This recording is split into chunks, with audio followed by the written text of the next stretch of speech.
Hi, this is Stuart McLaurin, President of the White House Historical Association. Welcome back to this week's episode of White House History Happy Hour. These have been very successful convenings for us as we are all working from our home, reaching out to you in your home. These are very difficult and challenging times for our country. And at our association, my colleagues and I are working hard to deliver our extraordinary content to you about the White House and its history going back to the 1790s when the house was built. We've had the privilege of working with every president and first lady since we were founded by Mrs. Kennedy in 1961. Since that time, we have contributed non-taxpayer funding to maintain the museum standard of those beautiful state rooms that Mrs. Kennedy envisioned. But also important to us is our education work, to teach and to tell the rich stories of the White House and its history, like we'll be doing tonight. You'll be privileged to hear a presentation by Ron White, New York Times best-selling author of Abe Lincoln, and his new release that will be out next year, Abraham Lincoln's Diary. Ron will be presenting, and then we'll have a conversation with my colleague, Dr. Colleen Shogan, who is the head of the David M. Rubenstein National Center for White House History. Thank you for joining us, and we look forward to having you with us next Thursday for the next episode of White House History Happy Hour.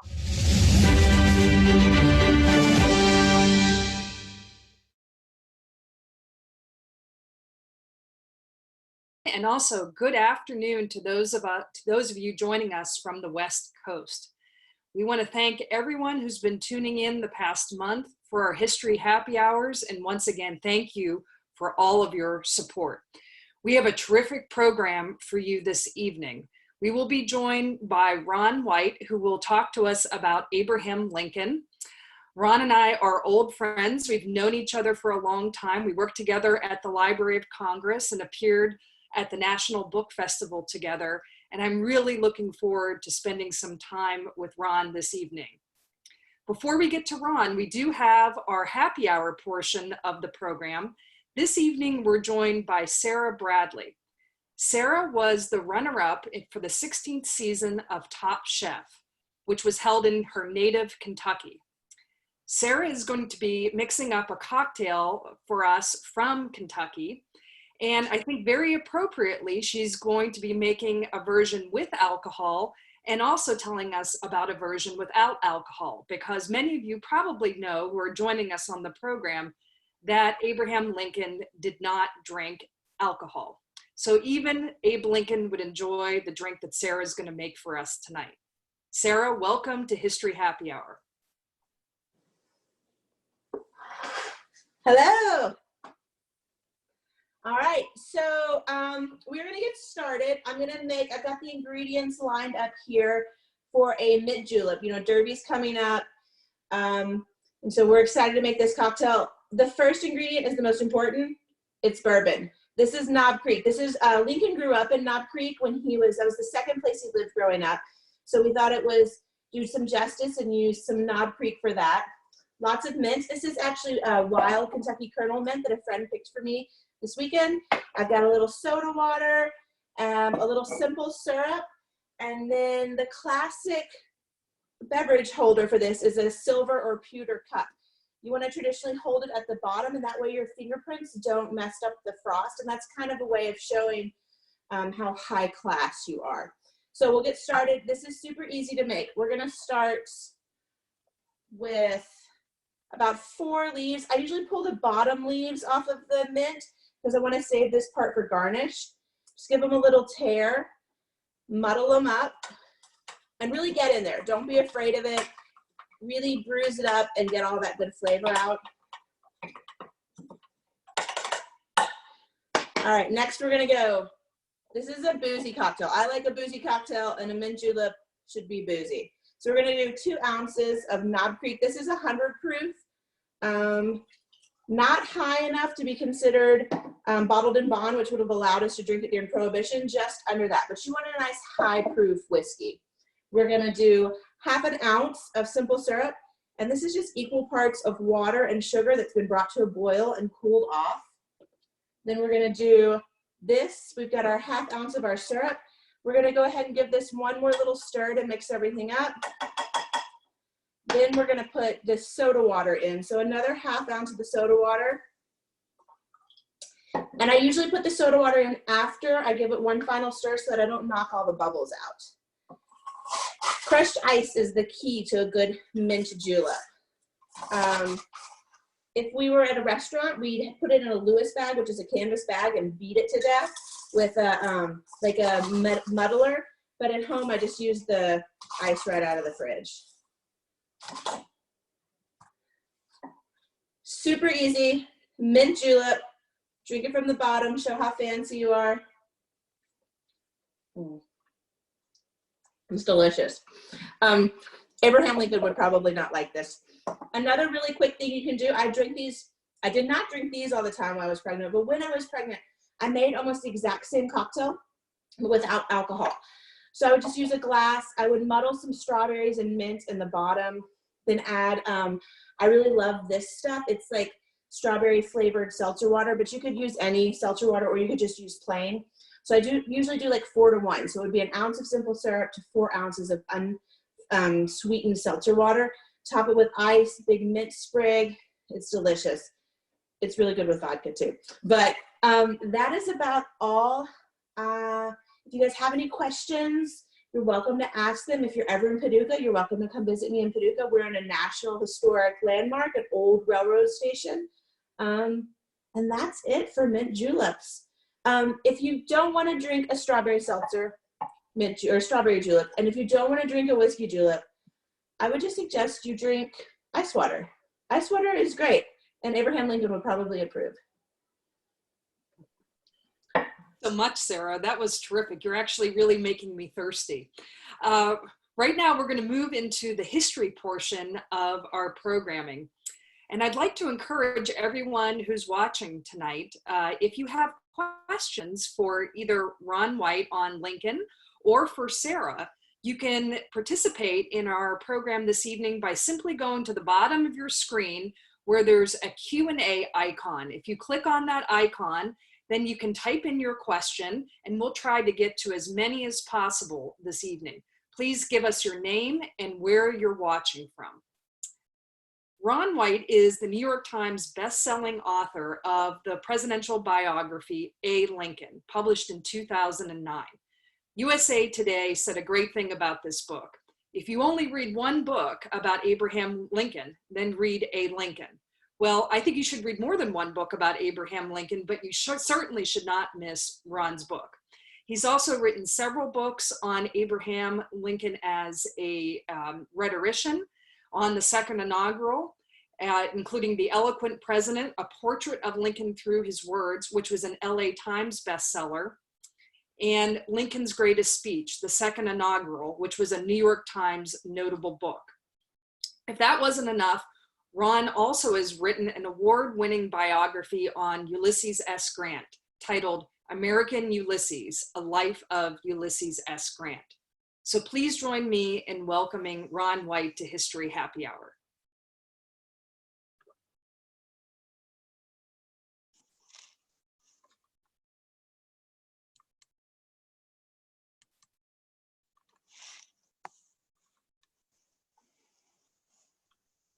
Thank you very much, Colleen. It's wonderful to be working with you again to be a part of this program. Thank you for the invitation, White House Historical Association.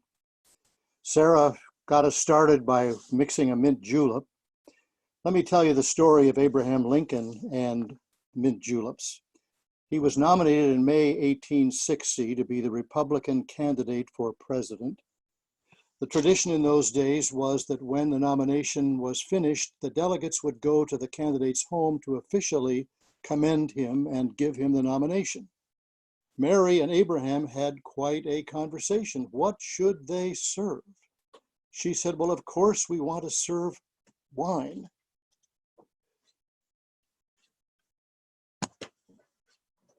We want to serve wine. He said, no, we're going to serve ice water. What did they serve? They ended up serving ice water. Abraham Lincoln. The decision of the White House Historical Association to focus on Lincoln gives me the opportunity to remember a famous quote by Senator Everett Dirksen, senator from Illinois.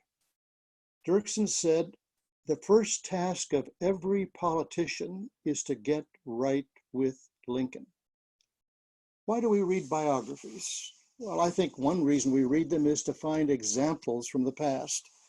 In 2017, I was privileged to participate in the Historian's Presidential Survey, and once again, as has happened every time, Abraham Lincoln finished #1. But a second reason I think we read biographies is they are a mirror to the present. What are our politics? What are our values? What do we need to learn about today? Now let's remember to be sure that Lincoln was a 19th century leader. He wasn't able to help us with climate change. He couldn't guide a modern president on what to do in Afghanistan. If we want to get right with Lincoln, I want to suggest some values that might be helpful for us today. What values do you think are present that we should be focusing on? Kindness, honesty, leaders who are truthful, who are trustworthy. Let me briefly suggest 4 values that I think emanate from the life and legacy of Abraham Lincoln. If we want to get right with Lincoln, the first value I want to lift up is humility. Humility. Lincoln took a 13-day train ride from Springfield to Washington to be inaugurated as the 16th president. 4 times in that train ride, he offered these words about humility. "I wish to be," he said, "a humble instrument in the hands of the Almighty," when he spoke to legislators in Trenton, New Jersey. In our time, we have seen a shift from a culture of self-effacement to a culture of self-importance. It's fascinating to me that Lincoln almost never used the term president in referring to himself. In October, at the invitation of the Library of Congress, I was invited to speak to some members of Congress. 14 congresspersons and 4 spouses accepted the invitation. I tried to talk to them about the delicate balance, maybe you could call it the creative tension, between ambition and humility. How did these values work themselves out? When the session was over, a woman came forward, a spouse of one of the congresspersons. She told me that her husband had served in Congress now for more than 20 years.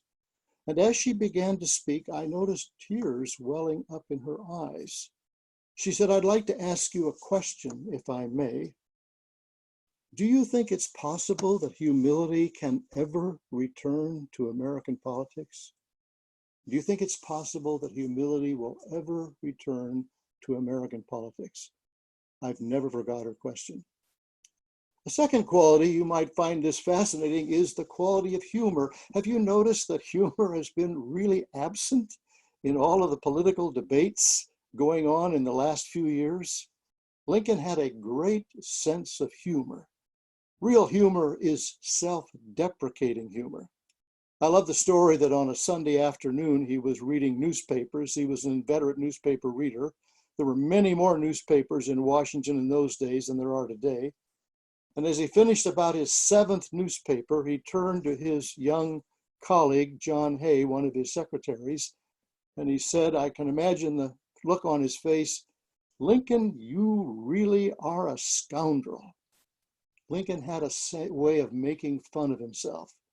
Oh, I wish that could come back in today's American politicians. The third quality that I want to lift up is the quality of self-discipline. Self-discipline. The great battle of the Civil War was the Battle of Gettysburg. It took place for 3 days in July of 1863. The North won a remarkable victory, but there were 50,000 dead, wounded, and missing soldiers at that battlefield. Robert E. Lee, his battered and broken army, tried to get away from Gettysburg, cross the Potomac River, and get back into Virginia, where he could refit and be ready to fight another day. Lincoln, if you've seen the movie, you may remember the movie Lincoln, he sat often in the telegraph office. Lincoln watched and waited as the triumphant Union General George Meade did not go after Lee. Lincoln was puzzled, and then he became angry. Finally, days into Lee's tortuous retreat, Meade caught up to Lee just as the last Confederate soldier crossed the Potomac River back into Virginia. Lincoln sat down to write a letter. Filled with anger, he wrote, "Do you not understand what you have just done?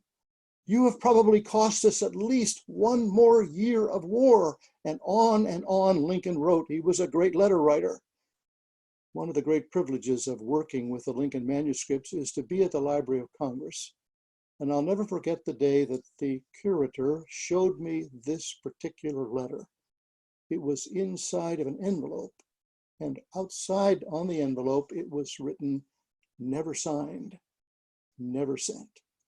Lincoln had the discipline to know when not to send the letter. Why send the letter? Would he want George Meade to resign? Did he want to destroy this man? Oh, you and I who write emails, should we say never signed, never sent? Do we need not to have as many Twitters out there? Never signed, never sent. Finally, I think the most important quality that I would like to lift up from Lincoln is his remarkable quality of empathy. Empathy. In this COVID-19 pandemic, we have watched people arise, many of whom we perhaps did not know very well. We've seen Andrew Cuomo, the Democratic governor of New York. We've seen Larry Hogan, the Republican governor of Maryland, distinguish themselves. They stand without a teleprompter and seem in complete command of the facts before them. They seem to be able to balance the health facts and the economic facts. But they have one quality that I think has really drawn them to us. It's their quality of empathy. They seem to have such empathy for the people suffering, dying in their states across the nation. Let me conclude with a story of Lincoln's empathy, for I think this may be his greatest quality. After signing that Emancipation Proclamation, millions, hundreds of thousands really, of African Americans flocked to the Union Army. Lincoln's home state governor from Kentucky wrote several letters quite upset about what was happening in his state. African Americans were leaving the agricultural fields to join the Union Army. Finally, not satisfied, he came to Washington to have a toe-to-toe, a conference with Lincoln. They met on a Saturday morning in the White House. And Lincoln's words struck then and now. He said to the governor of Kentucky, "I am naturally anti-slavery. If slavery is not wrong, nothing is wrong. I cannot remember when I did not so think and feel."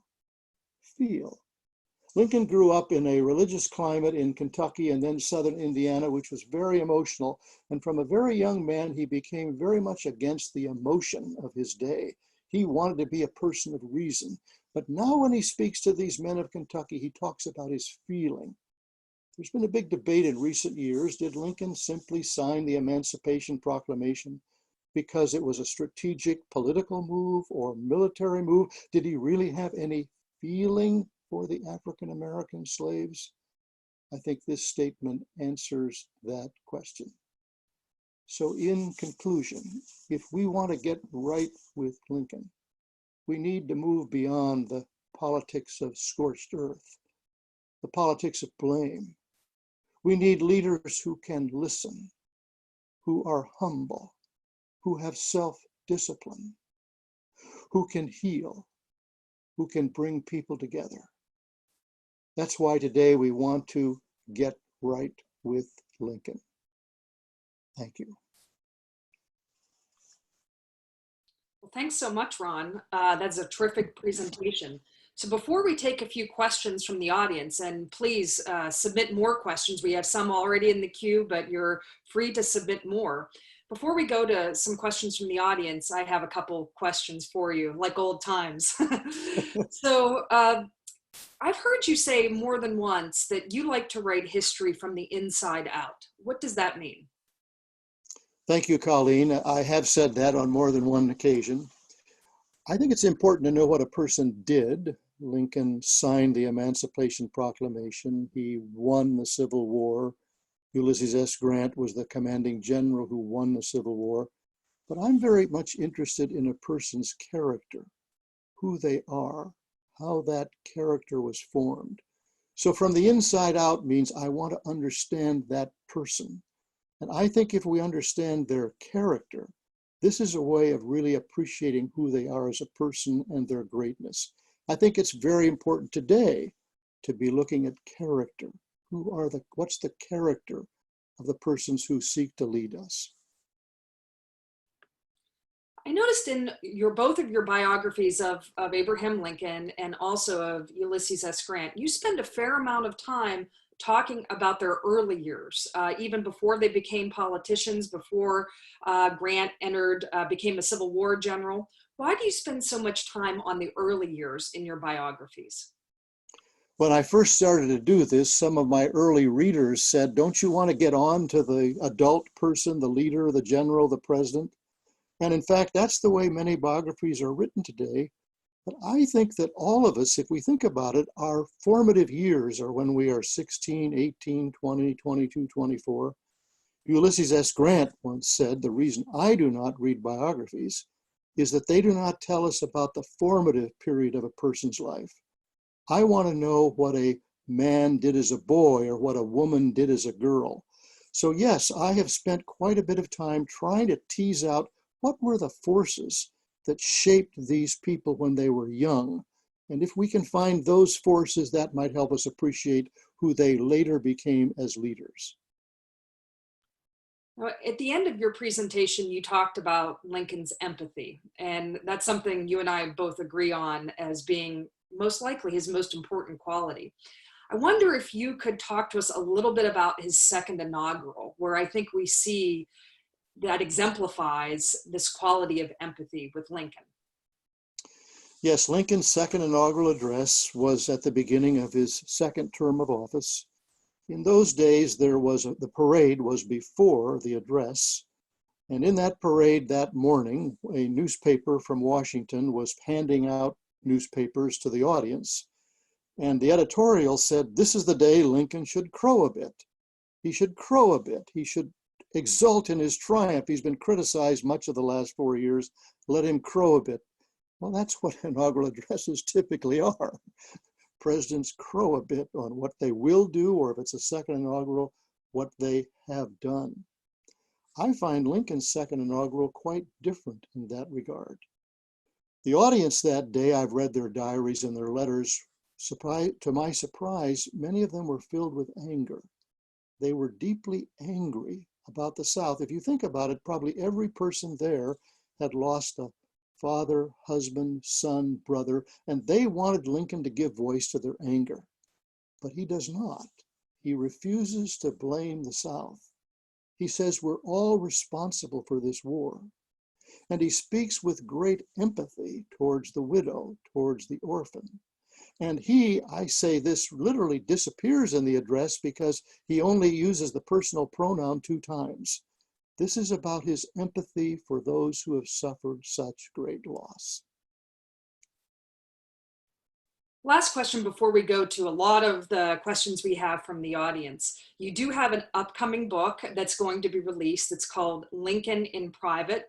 Can you tell us when it's due out and what it's about? Yes. Over the years, I've been fascinated by the fact that in the Lincoln papers, spread throughout all of them, there are a bunch of not completed documents, fragmentary documents, which the editors have called fragments. We have 119 of them that have survived. Probably Lincoln wrote thousands. It's like you and I would write notes to him ourselves. Fragmentary because he often ends in the middle of a word or the middle of a sentence. But I think these fragments are a key to the private Lincoln behind the public Lincoln. Just one example. After a bid for the United States Senate in Illinois until the 20th century, senators were elected by legislators, Lincoln was very magnanimous in public. But in a private note, which he never thought we would ever see, he never titled them, he never dated them, he never signed them, he wrote something like this. Stephen Douglas, his great rival, we began to know each other 22 years ago. We were both ambitious. I was probably more ambitious than he. But Douglas has risen to the highest eminence. But as for me, my life is nothing but a failure. Nothing but a flat failure. Well, Lincoln would never have said that in public. In less than 4 years, he will be president of the United States. It's those kind of notes that I want to bring to the fore, which will reveal this private Lincoln behind the public Lincoln. And when's it coming out, Ron? May 4, 2021. I Okay. hope I'll be speaking at the White House Historical Association. Terrific. Okay, we can't wait. Now we're going to go to some questions from the audience. We have a lot of questions. We'll try to get to as many as possible. The first one from Nancy Mackey. She asks, are these qualities, humility, etc., ones that can be acquired by an adult, or does one have to develop them before adulthood? Thank you, Nancy. What a wonderful question. If I were especially speaking about Ulysses S. Grant, I would say that some of us are late bloomers, that sometimes these are latent qualities that a particular situation, a particular crisis brings out. I think of, would Franklin Delano Roosevelt ever have been the man he became without his infantile paralysis that attacked him right in the middle of his life? Many people say no, that this gave him a quality of empathy, an empathy with others that would never have happened. So yes, they're formed often as a young person, but I think it's often circumstances that help direct or redirect those qualities in adulthood. The next question is from Ilya Albert. Do you know what areas of inspiration Lincoln drew from in his most difficult times? Did he share who his heroes or his inspirations were in his diary, or perhaps any letters to family or friends? Thank you for that question, a wonderful question. Lincoln was a great admirer of the founders. So Benjamin Franklin, Thomas Jefferson, George Washington, these were people whom he deeply admired. He also was a student of the Bible. He knew the Bible from front to back by memory. This gave him great inspiration. Lincoln also, interestingly, was I said earlier, a widespread newspaper reader, but he wanted to read not simply newspapers with whom he agreed, but newspapers with whom he disagreed. He subscribed to a newspaper from Richmond, Virginia, from Charleston, South Carolina. He wanted to hear voices that perhaps would be important in shaping his thinking, not simply voices with whom he agreed. That leads very well into our next question from Gary Pelletier from Saratoga Springs, New York. And he asks, do you think Lincoln could handle today's constant press coverage and critique? Was it worse in the 1860s with emancipation issues and the Civil War? Saratoga Springs, you are near Grant's cottage where I have spoken. That's a beautiful place, a beautiful part of the country. Yes, the 24/7 is different. Lincoln's secretaries often were worried that he was so available to people, but he called them his public opinion baths. He wanted to know what ordinary people thought. But he also had the habit of withdrawing, of closing the doors, so to speak. He didn't offer really public speeches, but he took great time doing it. I like to say to students, there's no such thing as great writing, there's only great rewriting. We make the mistake of thinking that Lincoln somehow wrote the Gettysburg Address on the back of a flap of an envelope on the train to Gettysburg. He did not. All of his addresses he wrote several times, and we have several versions. So it would be more difficult. I'm worried that we are somewhat cynical about public speaking today, but yet I think there is a need, and the person who is that great speaker can come to the forefront even today. Our next question is from Amy Fours from Omaha, Nebraska. I enjoyed your Getting Right with Lincoln. Does this apply to Getting Right with Mary Todd Lincoln? Did she have an effect on her husband's sterling character? Thank you for that question. Mary Todd has suffered a pretty bad press through the years. I'm a little more sympathetic to her. She had quite a good education for a girl or a young woman in her age. In her time, she was one who really saw the possibility of her husband's rise to fame before he did. She was his counselor and confidant in Springfield. And then when we got to Washington, she became, sadly, by the women of Washington, this kind of Western country rube, kind of put aside. She lost her role as confidant as cabinet members stepped forward. Yes, she had a temper. John Hay, who I've already mentioned, called her the Hellcat. But I also am sympathetic to her. They lost the first boy, Eddie, at 3.5. Then in the White House, they lost Willie. Then she lost her husband. Then her 17-year-old son died several years later. This woman was so acquainted with grief. I think she was an important person in her husband's life, and she needs a little more tolerance and appreciation than she's often received. The next question is from Mary Lintern. It's a tough one. Which president in history, other president in American history, do you think comes closest to embodying Lincoln's qualities? Wow, that is a tough question. Lately, I've been thinking a lot about Franklin Delano Roosevelt, a person of completely different background, a man of privilege, a man of wealth. I'm reminded of the story when Roosevelt died at Warm Springs, Georgia, and the train started north and it stopped at various train stations along the way, and a newspaper reporter saw a man weeping. And he said, "Oh my goodness, did you know President Roosevelt?" He said, "No, I didn't, but he knew me."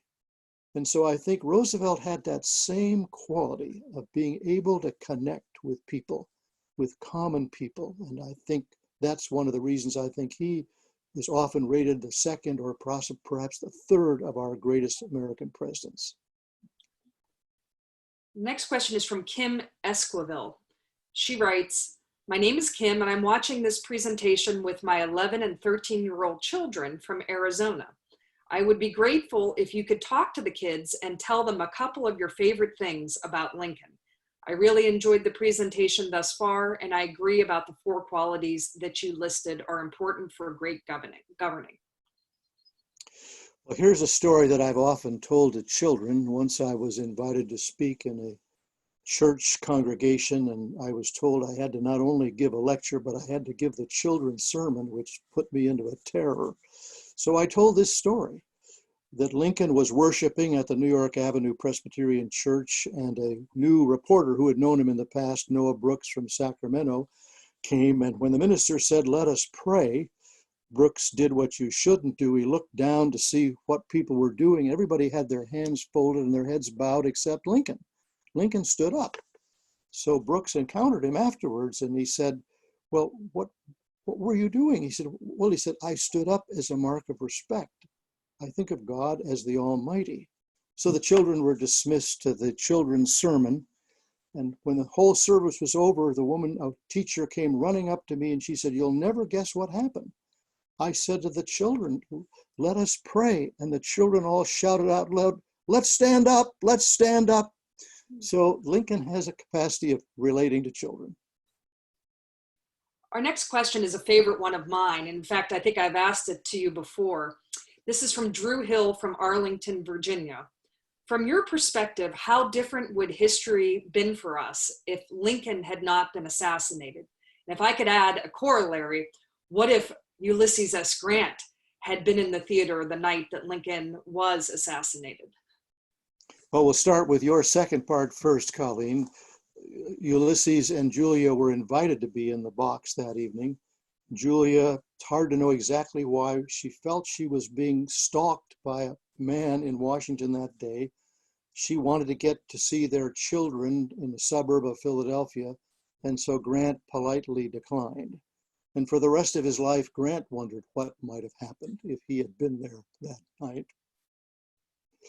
Well, give me the first part of the question again. How would the country— What would have happened? Yes, what would have happened? Mm-hmm. That's a difficult one to answer. Lincoln had won a resounding re-election. He balanced both strength and forgiveness. I've already suggested that he did not want to blame the South. it would have been a very difficult time. Lincoln was for an easy Reconstruction. He suggested that if only 10%, for example, of the citizens of Louisiana would agree to the terms of Reconstruction, they could re-enter. Reconstruction became a disaster. Andrew Johnson was a disaster. Ulysses S. Grant tried to restore the vision of Lincoln, and to his credit, which is only now being recognized, he also stood up for the rights of the freedmen.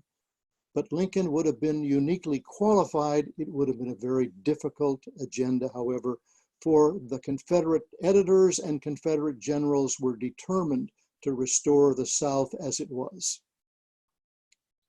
The next question from Francis Gorman. Why did Lincoln wait so long to execute the Emancipation Proclamation? And that question is from San Francisco.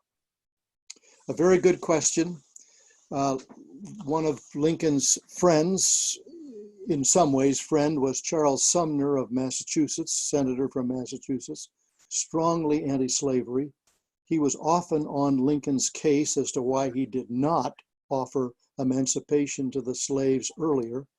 And one day Lincoln had a conversation with Sumner in which he said, "Sumner, you and I have exactly the same goal, the same idea, but we're operating by a different clock." Lincoln realized that he needed the 4 border states with him. If they were to go over to the side of the Confederacy, all the Union gains would be overturned.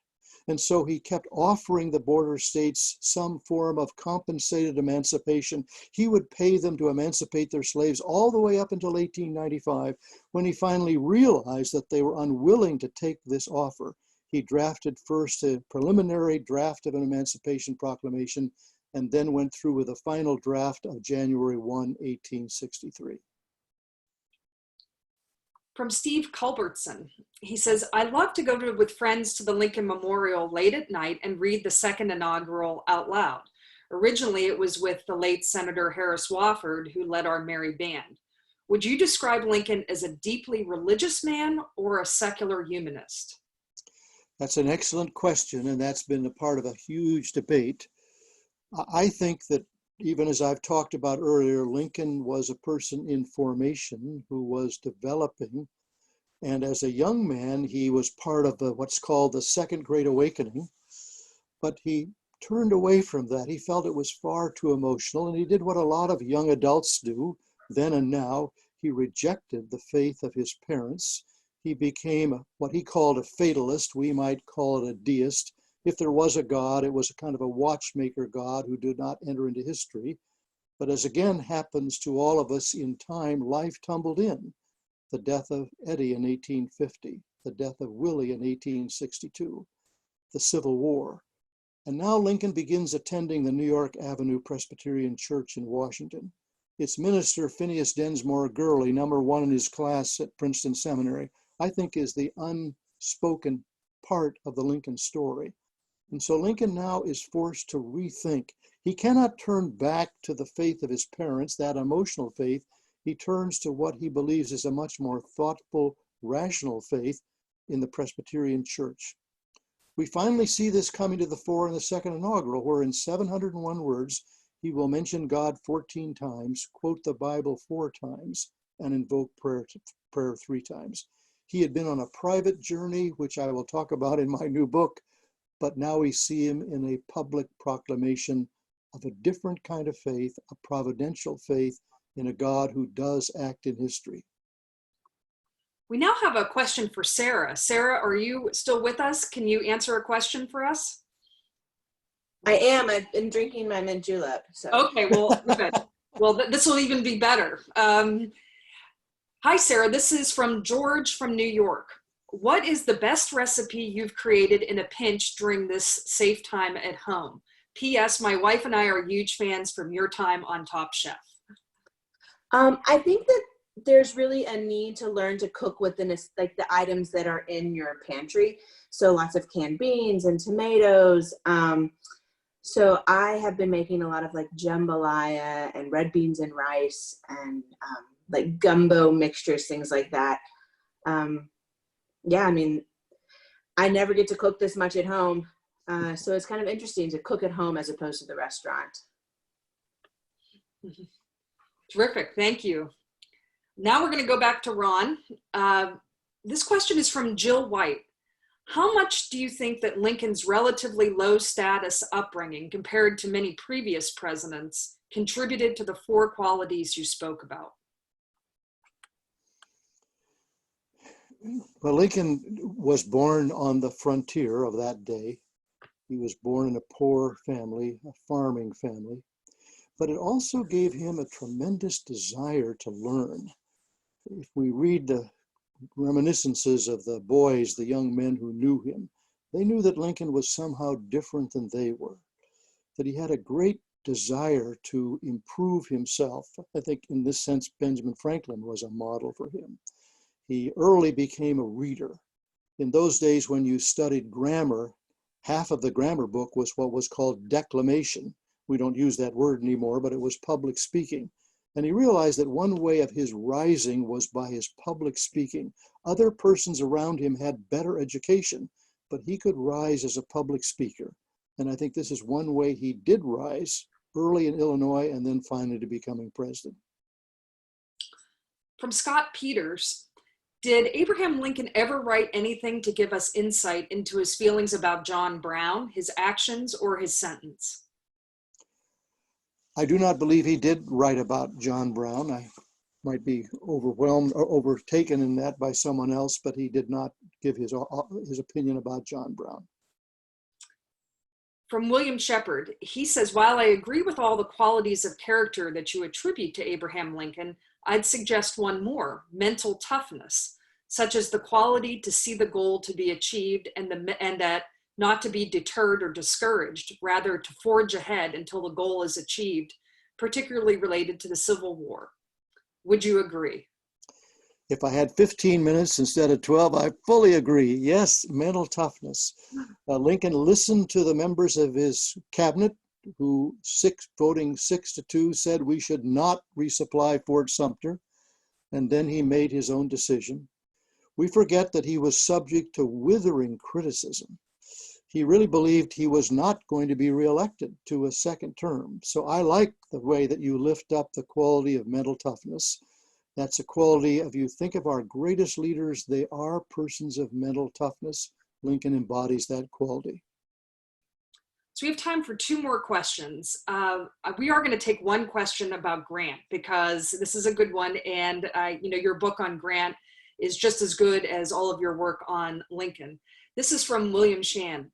Just a quick note to praise your fine biography of President Grant. In terms of his presidency, what was your most important new insight as you completed that work? And that's from Saluda, North Carolina. Well, thank you. I did not know much about Grant's presidency at all. He'd obviously been in my Lincoln biography as commander of the Union Army. The thing that I think stands out the most, but there's many qualities that should draw our attention, was his decision to protect the rights of the freedmen and to take on what today we would call a terrorist organization, the Ku Klux Klan. The Republicans had passed the 13th, 14th, and 15th Amendments, but even as what's happening today, we grow weary. We are an impatient people. We do not like to stay in our homes. And the Republican Party grew weary of protecting the rights of the freedmen. And as they withdrew from that fight, Grant stepped forward. When the Klan was arrested and tried in local or state courts, again and again and again, they were acquitted. But Grant was not going to be satisfied with that. So I really believe that one of the reasons Grant is rising again is, if you think about it, he was the last president, literally before we get to John F. Kennedy, Lyndon Baines Johnson, and Martin Luther King, who stood up forcefully for the rights of African Americans. That was the learning that I had about his presidency. And sadly, our last question from Alexis Furlong from Media, PA. Is there a little known fact that you can share with us about Lincoln? Oh my goodness. Well, I think part of the little known fact is actually contained, I don't want to be pushing my own book, but is in his private musings. Because you see, he never thought we would ever see them. So he has remarkable thinking out loud about slavery. He has notes to a lecture for lawyers that he never gave. He has a trip to Niagara Falls in which we think of the rational Lincoln, and now he's the lyrical Lincoln, writing about the beauty of nature.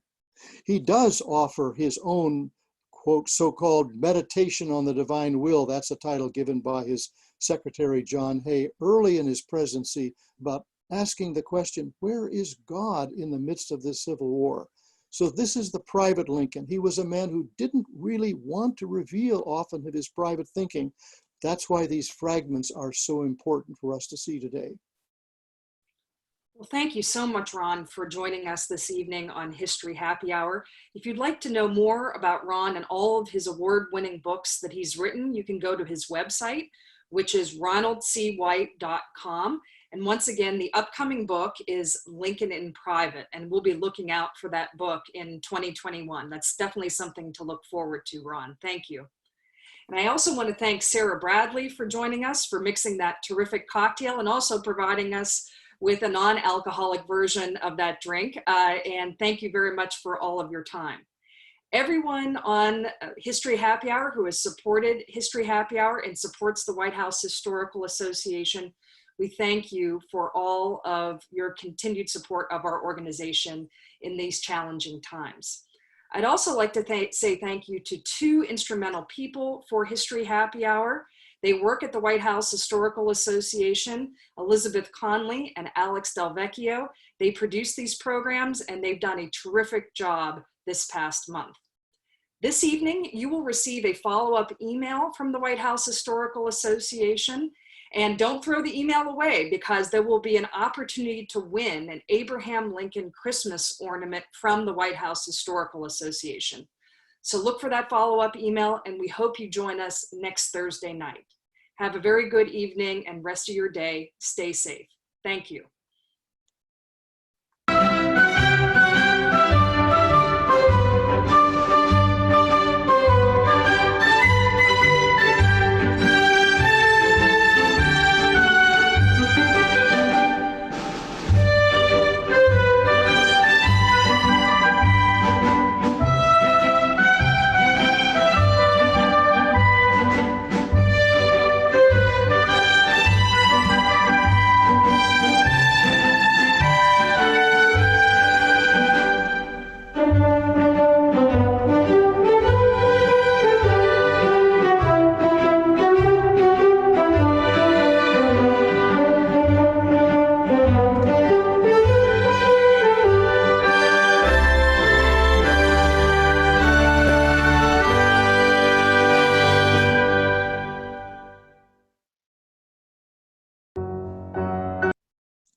Okay, well done, dear.